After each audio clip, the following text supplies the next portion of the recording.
As a responsible person with growing concerns for your privacy and personal liberty, you want to know where we're headed and what you can do about it.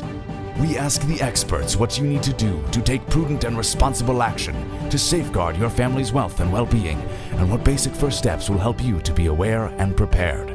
ReluctantPreppers.com.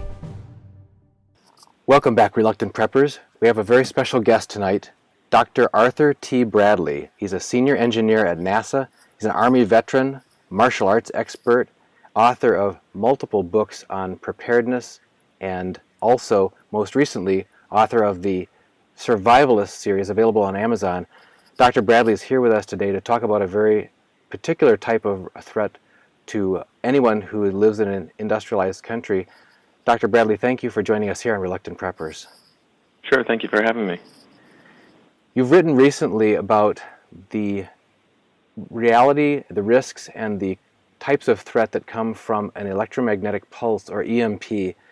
And it's a bit ironic that bringing this up in the preparedness community, because so often the most characteristic caricature that's sometimes portrayed of people who are consider themselves preppers is they talk about, well, you have your tinfoil hats ready, and people talk about protecting yourself in that way. But what we'd like to find out more from you tonight is to really take a scientific and engineering look at what is the real credible threat of an EMP, and what would the impact be of that, what would likely sources be of that, and how can people take simple, direct action to help reduce the risk of impact of that to their lives and their family.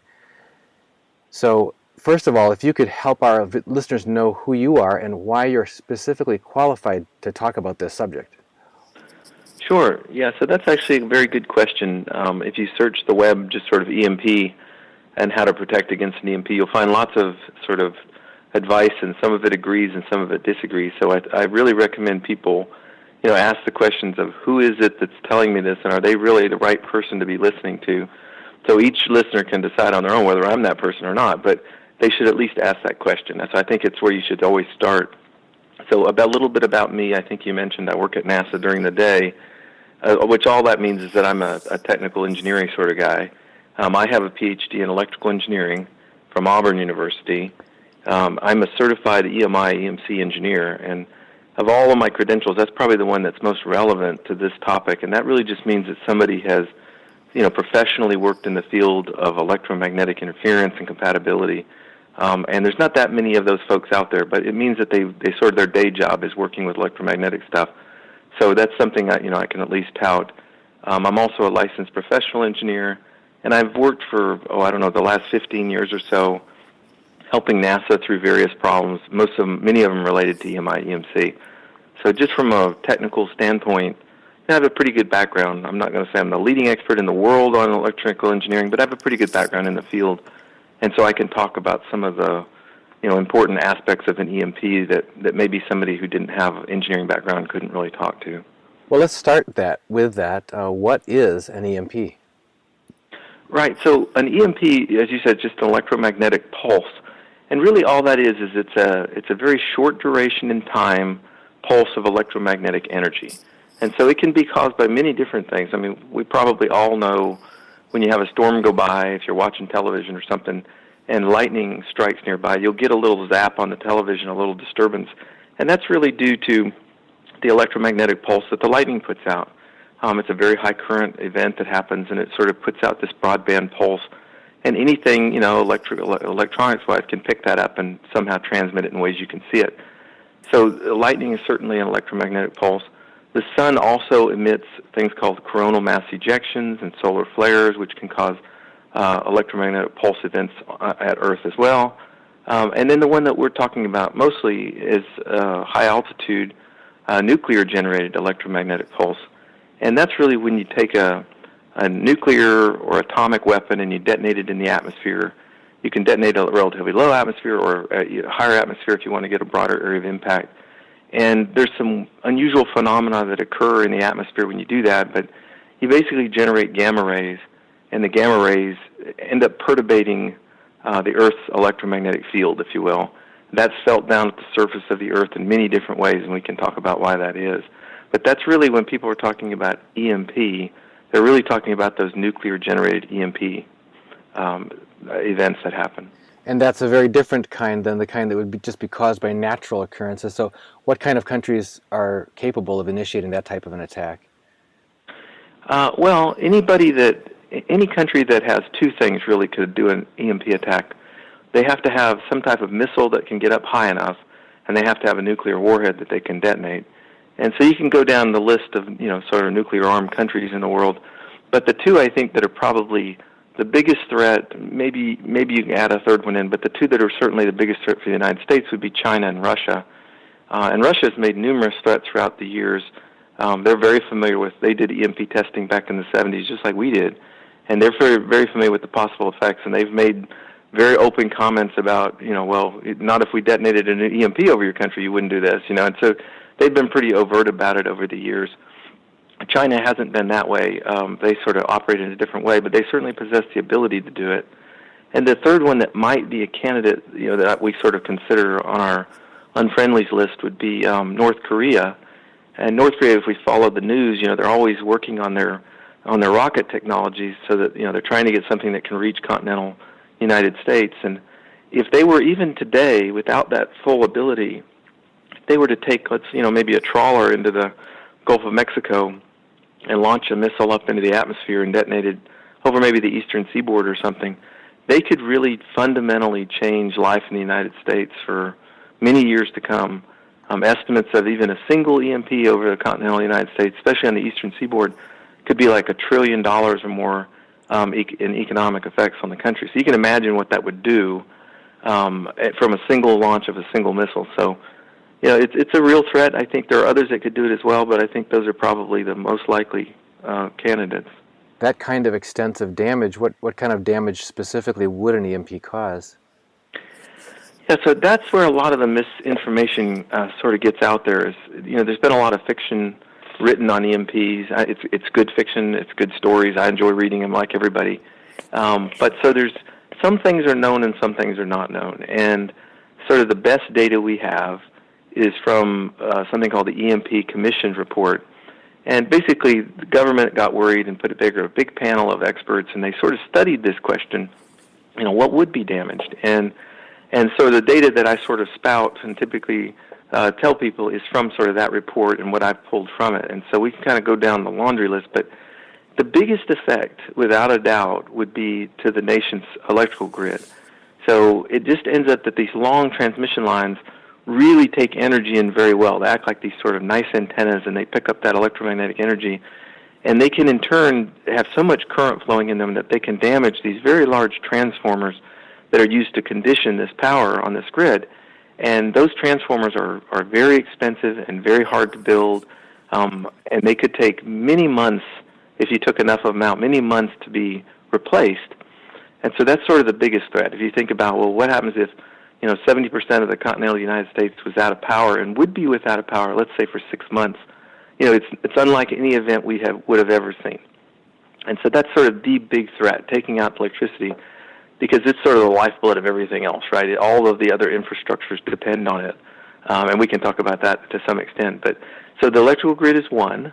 The other one that is specific to a nuclear EMP, now not to a solar EMP, but a nuclear EMP is a very broadband event with really fast rise time on its very first pulse. And so that can actually couple into very small electronics, just your cell phone or your laptop computer or your automobile or whatever. So it can couple enough energy into those to damage modern solid-state electronics. So computers could go, certainly control systems like for water plants and anything you can kind of telecommunications and those kind of things, air traffic control systems, all of those things are susceptible. So you can imagine, now not everything would be damaged, but let's just say a percentage of all of these items were damaged. The amount of chaos that it would cause and the disruption it would cause would really be even hard to imagine. But so the nuclear EMP possesses that unique ability to really reach down and touch individual devices all throughout people's houses and everything else. The one I want to touch on just a little bit that gets sort of misreported is about automobiles, and that's because many times in fiction, it makes great fiction if you just sort of make all of the cars in the world stop working. I mean, then everybody's got to sort of hike everywhere, and it's interesting. In reality, it doesn't seem the data supports that. It sort of goes like this. The cars that are operating, that you're driving, maybe about 70% of those would stall out or would have some kind of anomaly on them. So maybe the dashboards would go flickery. Even if they kept running, you would see some kind of electrical anomaly. Your radio would go spastic or something. Of those, some percentage of them, let's say a third of those that started having weird anomalies, would just stall on the road. And so you would essentially lose power to your vehicle. So you can imagine that's maybe 1 out of every 6 cars on the road all of a sudden just sort of stalls. Imagine what that would be like, right? And then of those, maybe 1 out of every 3 of those would be permanently damaged. So maybe about 5% of all cars and trucks that were running in the United States that was in the area of this effect would immediately be damaged and not be able to be restarted. And that might be on the order, well, you can figure 300 million vehicles at any time, and maybe half of those are running. So you might be talking about 7 million cars in the blink of an eye that all of a sudden didn't run, and many more than that started having problems. So while it's not as bad as maybe the fictional stories like to sort of portray, it would still be incredibly bad, and there would be accidents everywhere and stalled cars everywhere, and it would be a pretty enormous feat to try and overcome just that one thing by itself. So maybe that gives you a little feel of kind of the kinds of damage that could occur. Well, when you mentioned cars that were in the immediate area that was being affected, how widespread could the area of effect be in one of these events? Yeah, so it's really a line-of-sight event. A lot of RF stuff is sort of based on line-of-sight. And RF is radio frequency. Yeah, it's RF radio frequency. And so if you launch, let's say, a missile up into the atmosphere, anything above about 25 miles, so there's sort of a region from 25 miles to about 200 miles where you would ideally like to detonate this missile.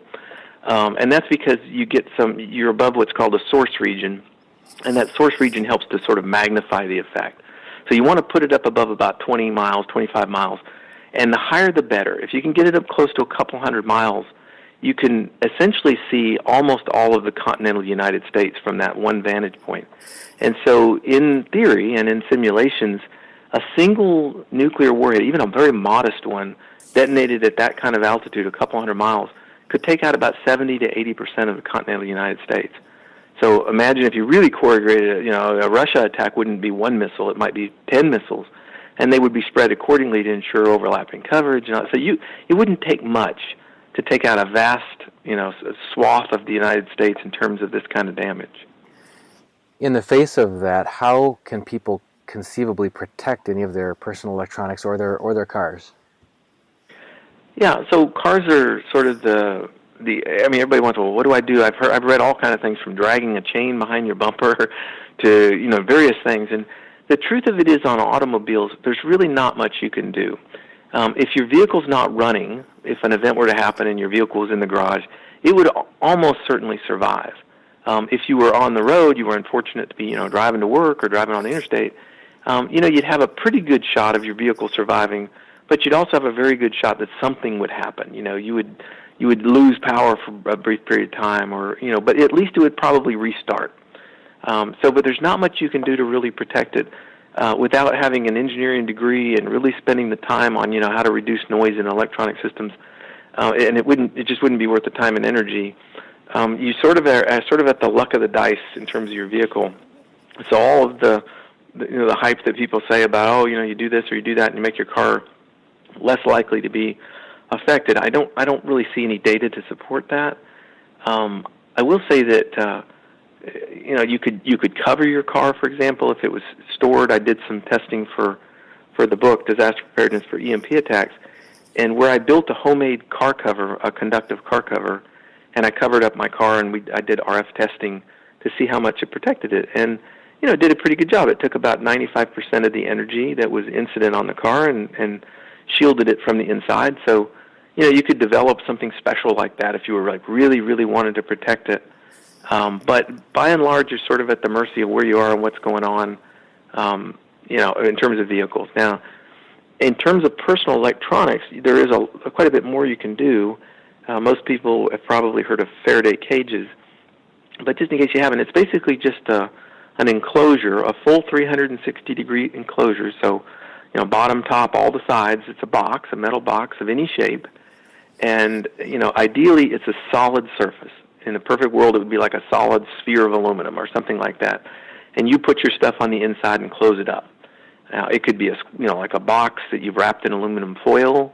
It could be many different ways. Or galvanized steel garbage cans are used frequently, where you just sort of put your stuff inside the garbage can and put the lid on and tape the seam around the outside. And all those things work pretty well. In the book, I do tests of lots of things that people had suggested, from ammo cans to microwave ovens to garbage cans. And all of them, if you take the right precautions to tape up the seams with conductive tape, they do a pretty good job. And the truth is, most of them would very likely allow small-scale electronics to survive if they were placed inside of them. So, there's a lot of freedom. People can search the web and sort of find what they think works for them. The ones I like in particular, I like just aluminum wrapping a box with a lid on it, which is a nice, simple Faraday cage. And I have some pictures on YouTube. My username is Disaster Prepper. You can just search that, and you can find videos of me building the little boxes. I like those because they're very simple. And I also like the anti-static bags, or some people call them EMP bags. And they're basically bags meant for putting electronic boards in them to keep them from being damaged by static electricity. And I've tested numerous kinds of those. And the very best kind is a type called Dry Shield. It's just a particular name of the bags. I sell them on my website, disasterprepare.com, but they have them many places on the web. You can look for them. But those are great because you just stick your stuff in the bag, fold them over, put a strip of tape across the top, and you're done. So it's a nice, convenient way to do that. You mentioned that you did some testing. How do you go about testing the effectiveness of a Faraday cage or a bag? Yeah, unfortunately, that's probably the question I get asked the most is, I built up a Faraday cage. Now, how do I tell if it's any good? And unfortunately, there's not a really simple way for someone without test equipment to do that. So you basically have to have a few pieces of equipment. One of them is a signal generator, which lets you sort of generate the frequencies of interest. The other one is an amplifier, which amplifies the signal so that it's large enough so you can transmit it. And then the third thing you need is an antenna. And so all of that spells a lot of money, tens of thousands of dollars. And so if you have that test equipment already handy, you can do shielding effectiveness tests, in a matter of hours. It's not a big deal, and I've done a lot of those tests. But if you don't, it's much harder. Let's say you built up your trash can, and you're like, yeah, but now how do I know if it's any good? And one thing people will do is they'll try these two-way radios. They'll put one of the two-way radios inside the can and then try and talk, put the lid on. They'll try and talk inside the other two-way radio. And unfortunately, they always get the signal through whatever they've built. It always transmits through it, and they think, my can is no good. But in reality, that test is not a very good test. It's very, very difficult to block a two-way radio signal, as you can imagine, because they're meant to pick up very faint signals. So the only way I have found that people can really check a Faraday cage, and it's not a great way, but it's a way, is you can, let's say you want to check out a static bag, and you're like, okay, I put my two-way radio in here, and I turned it on, and I've got my other one, and I seal up the bag. Now, if I try and talk to the radio, it will still work. It will still get through the bag. But if you do 3 layers of your Faraday cage, so you put a bag inside of a bag inside of a bag, let's say, if those are all very good quality Faraday cages, that is about the right amount to block a two-way radio. It takes about 3 layers.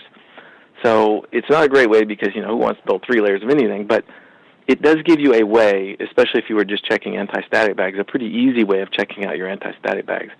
If you bought cheapo ones and you put 3 of them together, they still won't block the radio. 4 of them probably wouldn't block the radios even. So the shorter answer is it's hard to test them without the right test equipment. But if you have a good Faraday cage, it takes about 3 layers to block a two-way radio.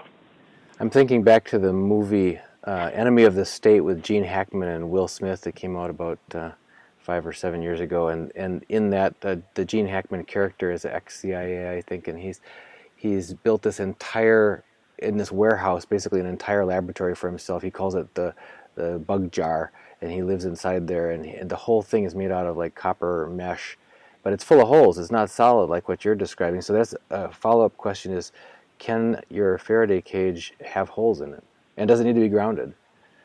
Yeah, 2 great questions. So It ends up that what really matters most about a Faraday, so the short answer is yes, your Faraday cage can have holes. In fact, it can have lots of holes.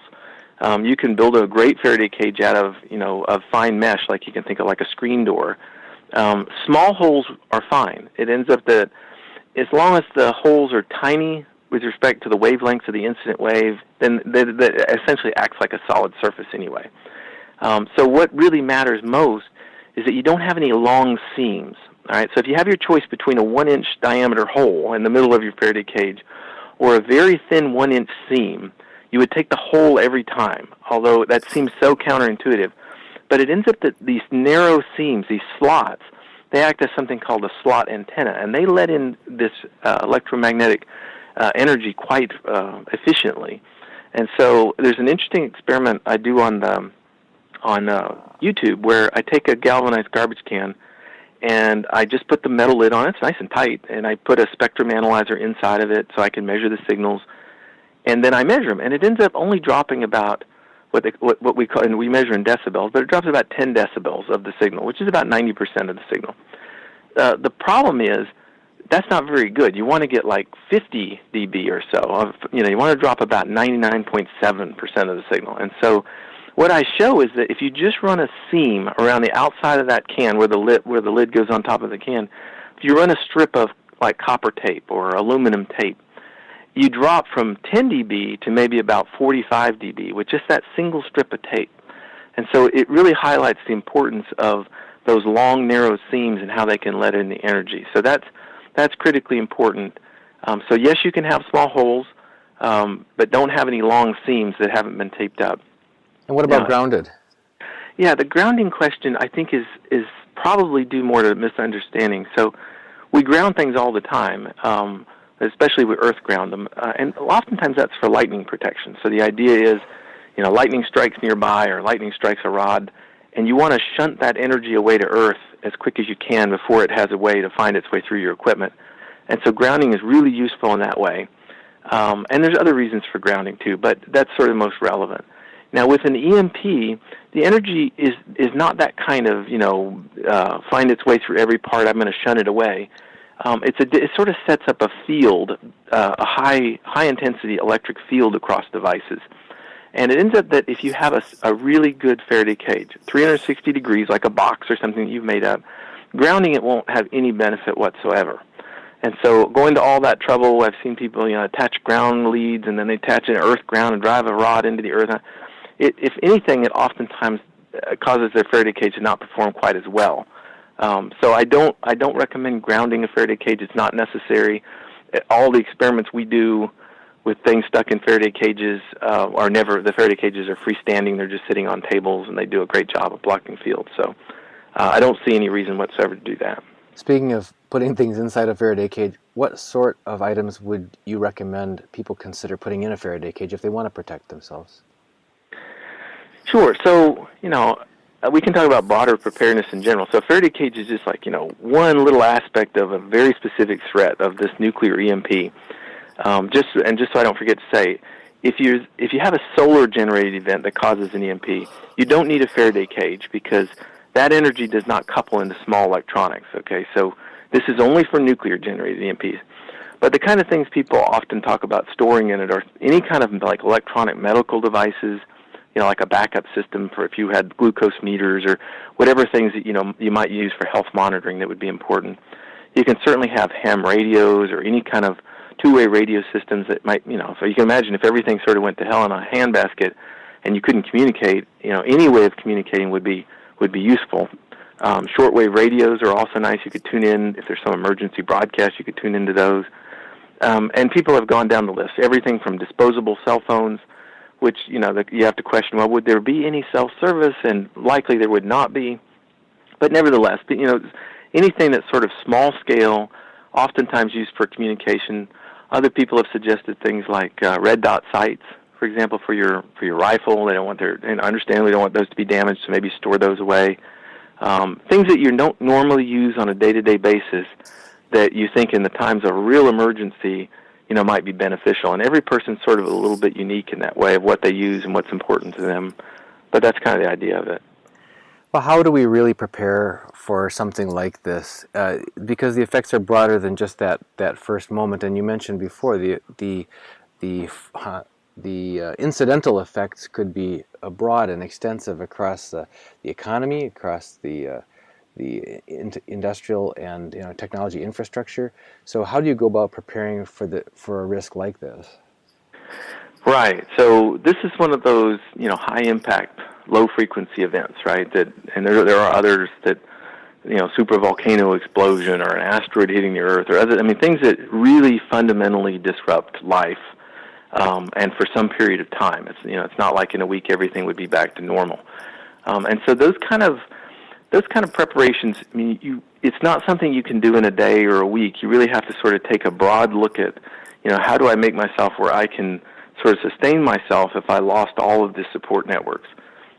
And you can start wherever everybody can start at different places. And, I walk through a lot of this in the Handbook to Practical Disaster Preparedness. I sort of walk through the different needs and, starting maybe with food is the first thing people think about. Okay, yeah, I should stockpile some food. That makes sense. And how much you stockpile is sort of up to the individual. I always tell people for just sort of normal emergencies, normal disasters that we might face, you should store at least 30 days of food in your house, which that was probably the thing I take most criticism for is, you said you should only store 30 days of food, but, things could last much longer. And I'm not saying only store 30 days. I'm just saying that's usually enough for most events that you will have in your life. 30 days is enough to right the ship. Now, an EMP, that's not a normal disaster. That's a very different thing. And so it's certainly, if somebody really wanted to be prepared, maybe they would store 6 months of food or a year's worth of food. But if you've never stored food before, start slow, learn what to store, how to store it, or you can end up wasting a lot of money to spoilage and other problems. So food is one. Again, the types of food you can store, you can learn that as you go. Water is one that a lot of people forget. You can't store a year's worth of water. Most people can't anyway. Because it's just too heavy and too much volume. But I always say that for normal emergencies, every person should store enough for about 2 gallons of water per person per day for at least 2 weeks. So worst comes to worst and you have no water service, you've got 2 weeks of water supply.